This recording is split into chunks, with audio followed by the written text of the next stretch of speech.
사람이 세상에 태어나서 가장 먼저 하는 게 뭘까요? 우는 거예요. 그렇죠? 아이가 세상에 태어나는 순간, 그러면 힘찬 울음소리와 함께 새로운 생명이 시작되죠.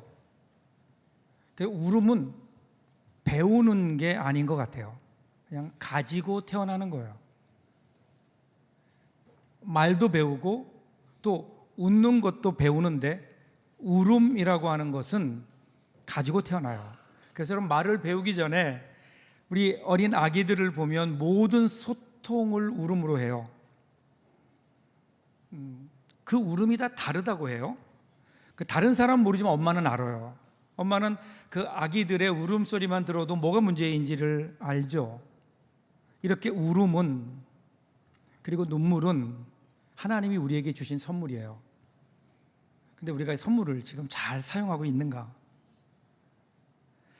사탄도 천사가 가지고 있는 모든 능력들을 다 가지고 있어요.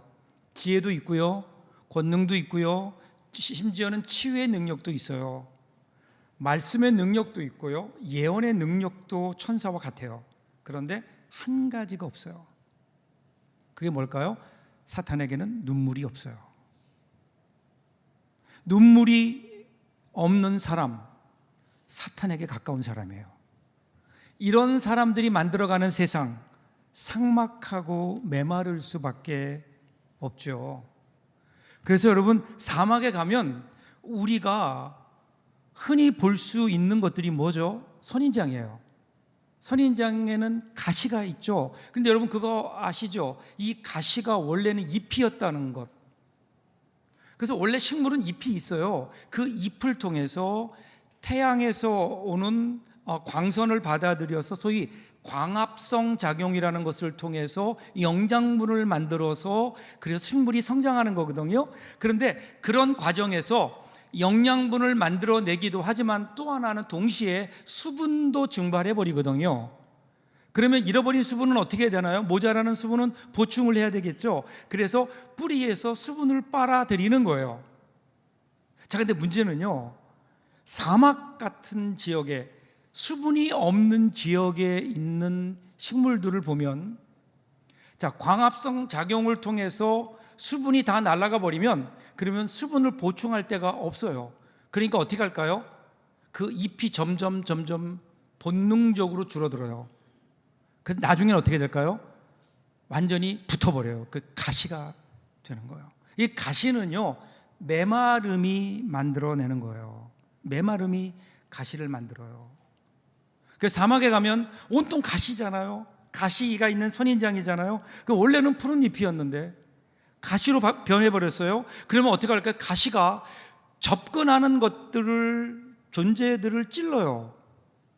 그러다 보니까 더 외롭게 되고 더 삭막하게 되고, 그러니까 결국 더욱더 메말라 가게 되는. 근데 여러분, 사막에 다 메마른 것만은 아니에요. 사막에 가면 물이 있는 곳이 있어요. 오아시스예요. 사막이 아름다운 이유는 오아시스가 있기 때문이다. 오아시스, 물이 있는 곳이 있다고요.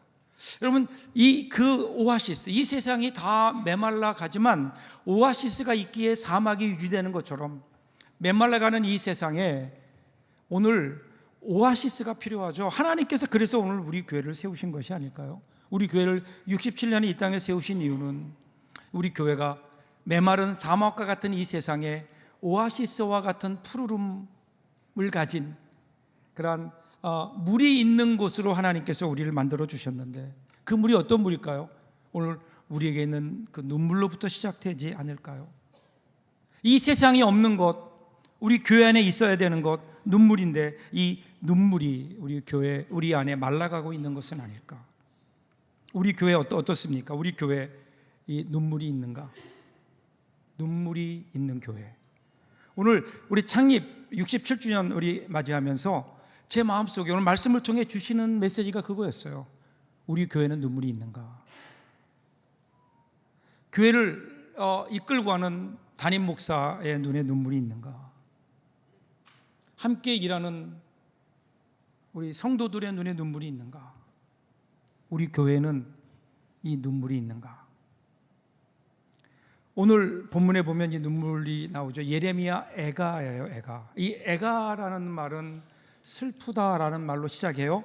그런데 그 단어가 히브리어로 보면 에카라는 단어인데 장송곡을 부를 때 그 부르는 그 단어, 사용하는 단어예요. 지금 예루살렘이 다 무너졌어요. 그 많던 예루살렘 사람들은 사라졌어요. 전쟁으로 죽거나 포로로 끌려가서 쓸쓸하고 적막한 성이 되어버렸어요. 그것을 바라보면서 지금 선지자가 울고 있는 거예요. 울고 있어요. 이 눈물, 이 선지자의 눈물, 그 눈물이 오늘 우리 이제 교회 창립 67주년을 맞이하고 70년을 향해 나가는 오늘 우리 교회가 회복해야 될 것이 바로 이 선지자의 눈물이 아닐까. 오늘 예레미야 선지자의 눈물을 보세요. 먼저 11절을 보겠습니다. 11절 이렇게 나와요. 내 눈이 눈물에 상하며 내 창자가 끊어지며 내 간이 땅에 쏟아졌으니 이는 딸내 백성이 패망하여 어린 자녀와 젖 먹는 아이들이 성읍 길거리에 기절함이로다. 지금 선지자가 자기의 그 마음을요, 세 개의 내장을, 그 어떤 기관을 통해서 표현하고 있어요. 눈에서는 눈물이 마를 날이 없어요. 그래서 눈이 짓물렀어요. 두 번째는 창자가 나오는데 창자가 끊어졌다 이렇게 나오죠. 그리고 간이 땅에 쏟아져 나와요. 여러분 고대 근동에서는요, 이 간이라고 하는 기관을 감정을 담당하는 기관으로 여겼어요. 그러니까 내 감정이, 내 안에 있는 감정, 특별히 슬픈 감정이 지금 밖으로 쏟아져 나온다는 거예요. 쏟아져 나온다. 그의 슬픔을 표현하면서 창자가 끊어진다라는 말 표현도 했죠. 이 창자가 끊어진다, 이 말을 한문으로 보면 단장이라는 말이 나오죠. 단장지혜. 여기에는 그 고사성어가 있죠. 진나라 장수였던 환원이라는 사람이 총나라 땅을 공격하면서 삼엽이라는 해협을 배를 타고 지나가는데 거기에는 원숭이들이 굉장히 많이 있었다고 해요. 그래서 군사 중에 하나가 재미로 새끼 원숭이를 잡았어요.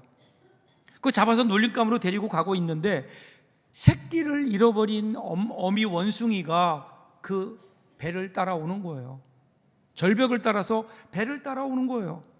100여리가 넘도록 그 어미가 소리를 지르면서 그 새끼가 잡혀가는 그 모습을 바라보며 따라왔거든요. 그리고 마침내 새끼가 있는 그 배로 뛰어내려요, 어미 원숭이가. 그리고 거기에서 죽죠.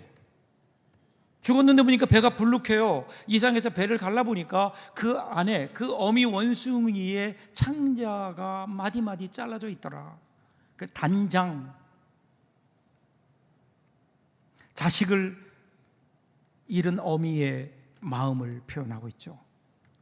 자, 오늘 이렇게 슬퍼하는 이유가 바로 여기에 있는 거예요. 예루살렘이 멸망했어요. 슬퍼요. 그것도 눈물 흘리지만 그보다 그로 인해서 자녀들이 길거리에서 죽어가고 있어요. 힘없이 길거리에 누워서 아무도 거들떠보지 않은 채 그냥 힘없이 눈만 껌뻑이며 죽어가는 어린아이의 모습을 바라보며 선지자가 지금 애통하는 거예요. 눈물 흘리고 있는 거예요. 이어지는 12절도 보세요. 그들이 성읍 길거리에서 상한 자처럼 기절하여 그의 어머니의 품에서 혼이 떠날 때에 어머니들에게 이르기를 곡식과 포도주가 어디 있느냐 하도다. 그 중에 그래도 그나마 형편이 나은 아이들은요, 엄마 품에 있어요. 그런데 결과는 크게 다르지 않아요. 엄마 품에서도 굶주려 죽어가고 있는 거예요. 엄마의 젖은 이미 말라버렸고, 원래 엄마의 품에서 엄마의 젖을 먹으며 행복한 곳이어야 되는데 기근으로 인해서 어머니의 젖까지 말라버렸어요. 말라버린 젖을 빨지만 아무것도 나오지 않아요. 그래서 결국은 굶주림에 죽어가고 있는 그 어린 아이들을 바라보면서 선지자가 통곡하는 거예요. 이 눈물. 여러분, 오늘 우리의 자녀들은 어떨까요?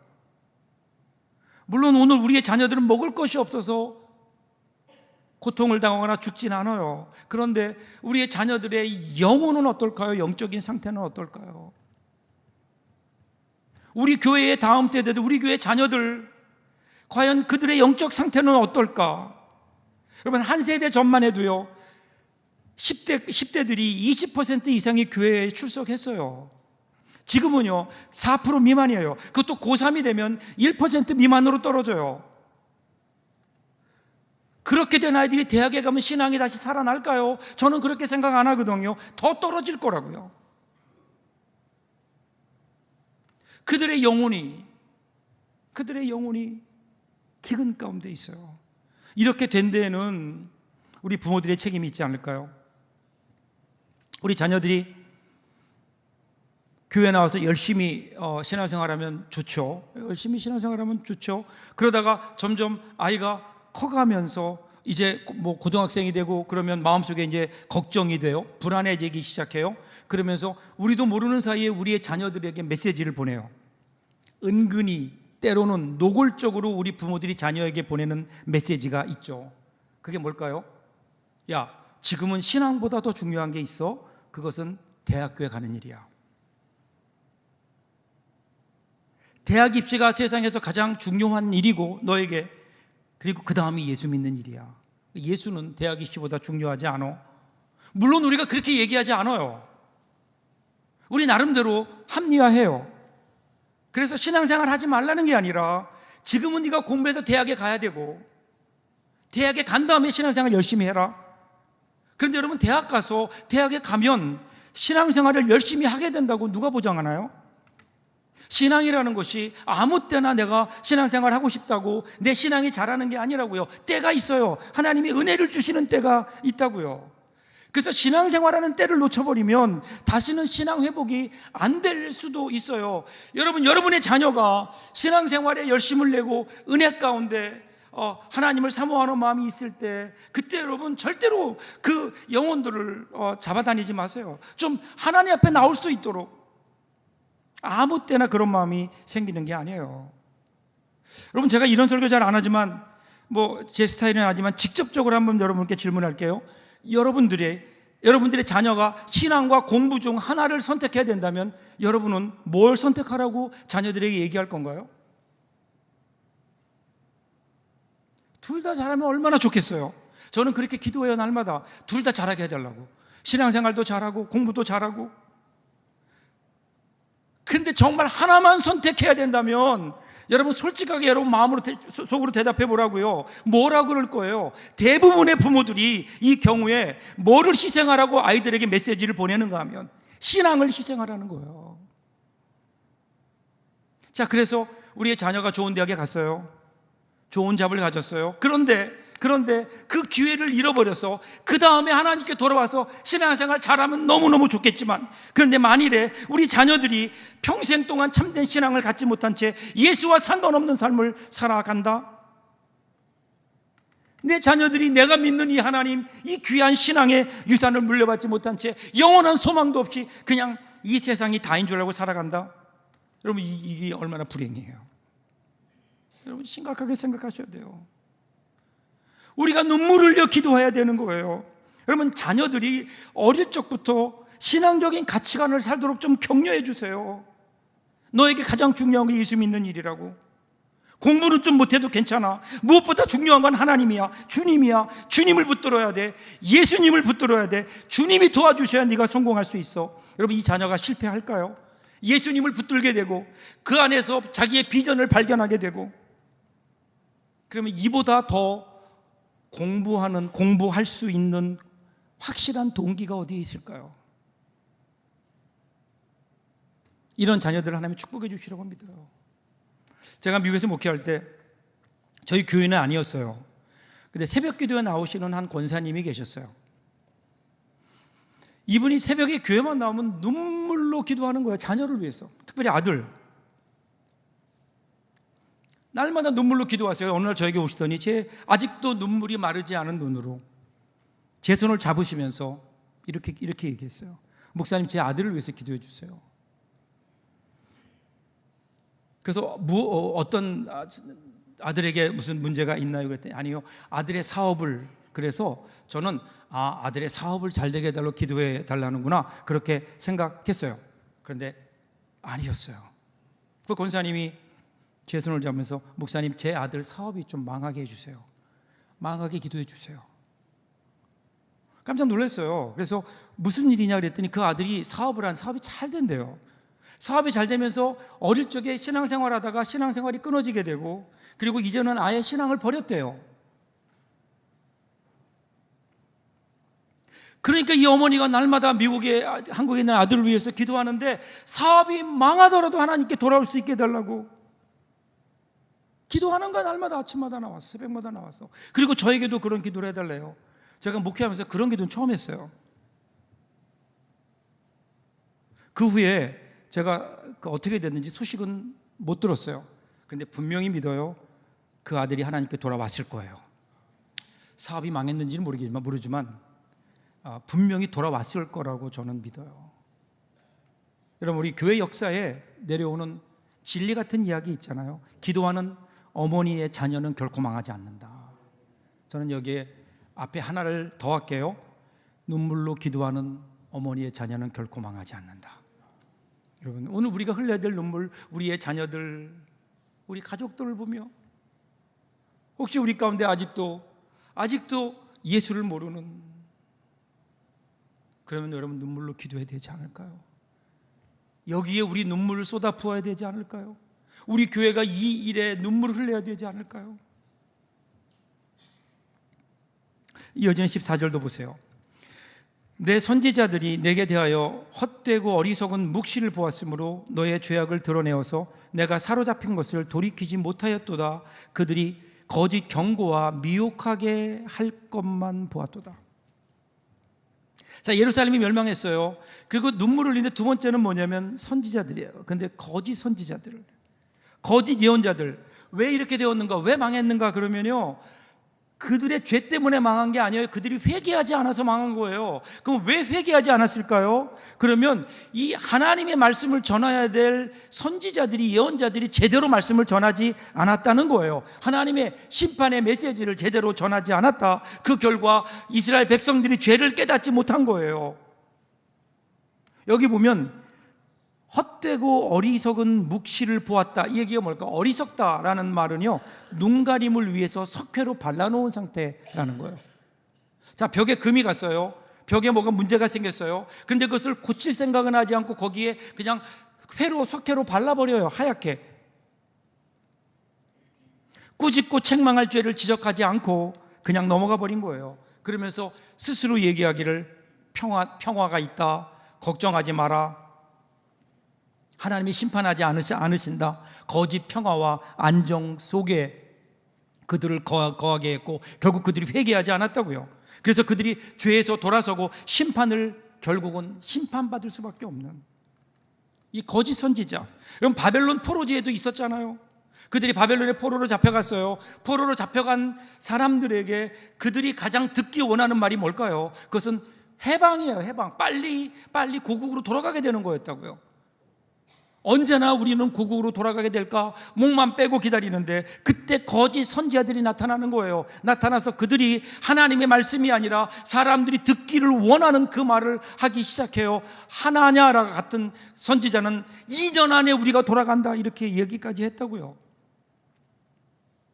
하나님의 뜻이 아니라 사람들이 듣기를 원하는 그 말을 하는 사람들, 그 사람이 누구예요? 거짓 선지자예요. 자, 사람들은 누구의 말을 더 좋아할까요? 사람들은 누구나 자기가 듣고 싶은 이야기를 듣기를 원하죠. 자기가 꼭 들어야 되는 이야기, 자기에게 필요한 이야기는 왠지 무겁고 아파요. 그러니까 많은 경우에 내가 듣기를 원하는 그 이야기를 들으려고 해요. 그러다 보니까 한국 교회 강단이 어느 순간 강단에서 전해지는 메시지가 하나님께서 우리에게 주시는 메시지가 아니라 사람들이 듣기를 원하는 것으로 채워지고 있는 것 아닐까? 여러분, 하나님의 말씀은요, 우리가 듣기 원하는 게 아니에요. 우리가 듣기 원하는 건 아니잖아요. 하나님이 우리에게 말씀하시는 것을 우리가 들어야 되잖아요. 오늘 이 시대가 그 말씀이 선포되어야 되는 거죠. 오늘 제가 이 설교를 준비하면서 하나님 앞에 그런 죄송한 마음과 다시 한번 다짐하는 그러한 시간이 있었어요. 하나님을 기쁘시게 하는, 하나님 마음에 드는 사역자는 되지 못한다 하더라도 최소한 거짓 선지자는 되지 말자. 거짓 선지자는 되지 말자. 여러분, 이 일은 저 혼자 이룰 수 있는 일이 아니에요. 여러분의 눈물의 기도가 필요해요. 오늘 선지자가 그 오늘 예레미야 선지자가 그 선지자들을 위해서 눈물로 기도하며 회개했듯이 오늘 우리 한국 교회 지도자들, 저를 비롯한 한국 교회 지도자들을 위해서 한국 교회가 기도해야 되지 않을까요? 여러분 알아요. 우리 한국 교회 지도자들이 얼마나 여러분들을 실망시켰는지.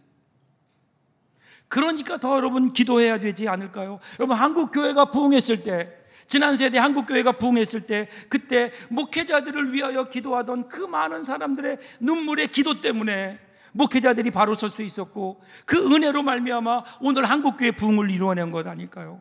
그렇다면 오늘 여러분들의 기도가 필요해요. 지금까지 저를 위해서 기도해 주셔서 너무 감사해요. 제가 이나마 이만큼 여러분 앞에서 여러분과 함께 사역할 수 있는 것도 여러분들의 기도의 덕분이에요. 그런데 좀 더 기도해 주세요. 저를 위해서, 우리 목회자들을 위해서, 한국교회 목회자들을 위해서. 그들이 바로 서서 하나님 말씀에 바로 서서 하나님 말씀을 바로 전할 수 있도록, 결국 여러분들을 위해서라도 여러분 기도해, 눈물의 기도를 해 주시기를 부탁을 드립니다. 선지자들 위해서 기도했어요. 그 다음에 15절 보세요. 모든 지나가는 자들이 다 너를 향하여 박수치며 딸 예루살렘을 향하여 비웃고 머리를 흔들며 말하기를 온전한 영광이라, 모든 세상 사람들의 기쁨이라 일컫던 성이 이 성이냐 하며. 그러니까 지금 예루살렘이 완전히 멸망한 것을 보면서 주변에 있던 다른 나라들이 조롱해요. 머리를 흔들며 조롱해요. 꼴 좋다라는 거죠. 그리고 이러한 조롱은 원수들, 즉 원수 관계에 있는, 적대 관계에 있는 나라들은 더 심해져요. 16절 보면 원수들이 입을 벌리고 비웃고 이를 갑니다. 입을 벌린다는 것은 험담하면서 놀리는 거고요. 이를 간다는 표현은 비웃는 거고요. 놀리면서 웃는다. 그들은 놀리고 웃으면서 유다의 멸망을 즐기고 있어요. 여러분 왜 그럴까요? 왜 그럴까요? 유다가 잘못 살았다고요. 유다의 잘못이라고요. 여러분 정말 사랑하는 사람이 망했다면, 내가 믿을 만한 사람이 망했다면 얼마나 안타까워하겠어요. 그런데 이러한 멸망을 바라보며, 이스라엘의 이러한 어떤 참혹한 상태를 바라보며 주변에 있는 모든 나라들이 꼴 좋다라고 이야기하고 있는 이유는 뭘까요? 그동안 잘못 산 거라고요. 유다가 선민의식에 사로잡혀서 자기들만 옳다고 얘기하고 다른 모든 나라들은 이방인이라고 배제하고, 하나님께서 그들을 그곳에 보내신 이유는 그들에게 하나님의 사랑을 전하게 하기 위함인데, 그것은 뒤로 한 채 높은 성을 쌓은 채 그 성에 들어앉아서 자기들만 좋은 나라를 만들었다고요. 세상을 향하여 길을 내는 공동체가 아니라 높게 성을 쌓는, 그리고 그 성에 들어가 있는.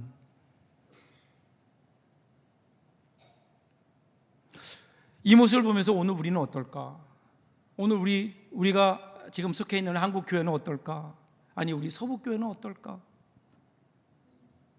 여러분 우리나라에 기독교가 들어와서 뿌리를 내린 이후에 요즘처럼 교회에 대한 대사회적 인식이 나쁜 적이 없어요. 여러분 한국교회 원래 그렇지 않았어요. 초기에 한국교회 이 땅에 들어와서 사실은요, 과연 정착할 수 있을까, 선교할 수 있을까라고 많은 나라들이 걱정을 했는데, 그런데 그렇게 불가능해 보이는, 굉장히 불리해 보이는 조건 속에서도 성공적으로 그 뿌리를 내리고 이 선교 역사에 유례없는 부흥을 이루어내었던 그 이유가 어디 있을까요? 그거는 교회가요, 이 땅에 들어와서 교회가 교회 자체에 대한 관심과 자체에 대한 성장보다는 세상과 세상에 대한 교회의 책임을 우선시했다고요. 그래서 한국교회는요, 자신의 예배당을 짓기 전에 먼저 학교와 병원을 지었다고요. 나라가 일본에 빚을 져서 어렵게 되니까 국채 보상 운동이 일어났는데, 그때 그 주된 역할을 했던 분들이 그리스도인들이라고요. 결국은 일본에 의해서 강제로 우리나라가 그들에 의해서 강제 점령되게 되니까, 그때 3.1 운동을 일으켜서 그들의 폭거에 대항했던 사람들이 누구예요? 그들의 대부분이 그리스도인들이었잖아요. 그러니까 여러분, 초기 기독교는 사람은 작았지만, 수는 작았지만 사회적인 이미지가 좋았어요. 그 당시에 그리스도인 그러면 지성인이었고, 그리고 그들은 곧 사회의 지도자였고, 사회 개혁자였고, 그리고 애국자였다고요. 이것이 선교의 동력이 된 거예요. 이것이 세상을 향한 길을 놓았고, 그 길을 통해 많은 사람들이 교회에 나온 거 아니에요? 그런데 오늘 우리 한국교회는 어떤가요? 그리스도인 그러면 어떤 이미지인가요? 역사의식도 없고 사회의식도 없이 그저 자기 교단과 자기 교회와 교단의 부흥과 성장에만 관심을 갖고 있는, 자기 반성과 회개도 없이 세상이 교회의 비리와 문제점을 제기하면 오히려 세상을 향하여 공격적이 되어버리는, 여러분 한마디로요, 한국교회가 언제부터인가 세상과 사회에 대한 책임에는 조금도 관심이 없는, 빛과 소금의 역할을 감당하지 못하는, 그러니까 더 이상 세상이 교회를 향하여 문 열지 않아요. 교회를 향하여 신뢰하지 않아요. 이 모습을 바라보며 지금 선지자가 울고 있는 거예요. 다 망한 다음에 울기 전에 오늘 여러분 먼저 우리의 눈물이 이곳을 향해야 되지 않을까요? 18절 보세요. 그들의 마음이 주를 향하여 부르짖기를, 딸 시온의 성벽아 너는 밤낮으로 눈물을 강처럼 흘릴지어다. 스스로 쉬지 말고 내 눈동자를 쉬게 하지 말지어다. 눈물을 흘리라는 거예요. 그동안 눈에 눈물이 말랐던 그 눈물에 눈물샘이 터져야 된다는 거예요. 여러분 제가 기억하기로 지금부터 반세기 전만 해도 한국교회의 이미지는 한마디로 애통하는 교회였어요. 눈물이 있는 공동체였다고요.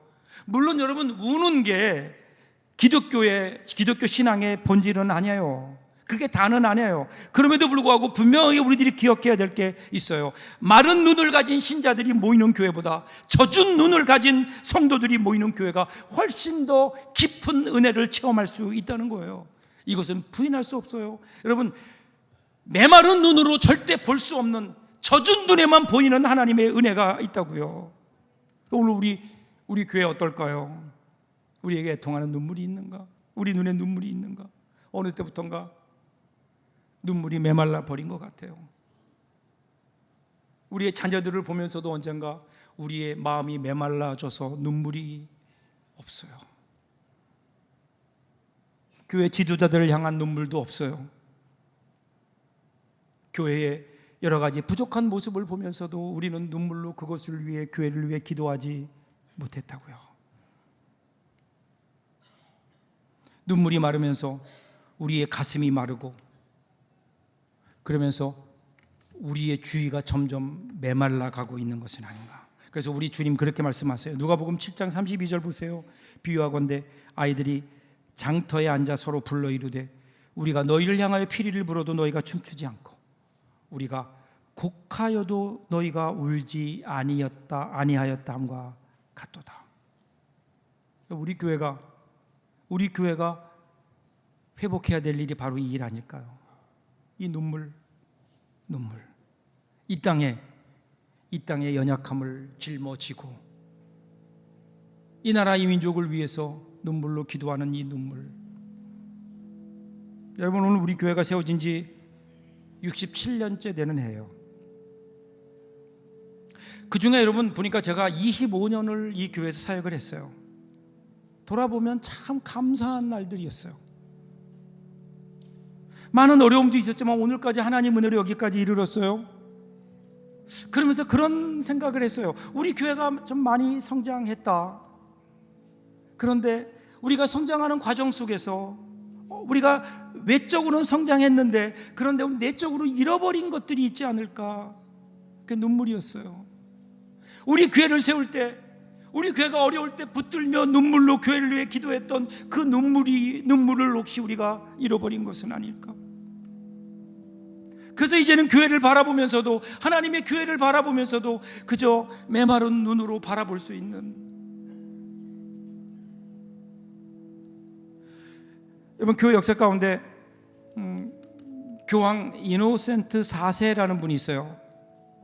이분이 어느 날 그 당시에 석학이었던 토마스 아퀴나스와 함께 라테란 성당 발코니에 서서 대화를 나누는데, 그때 마침 각국에서 보내온 수많은 헌금과 헌물 그 상자와 주머니들이 속속 성당으로 도착하고 있는 거야. 교황청으로.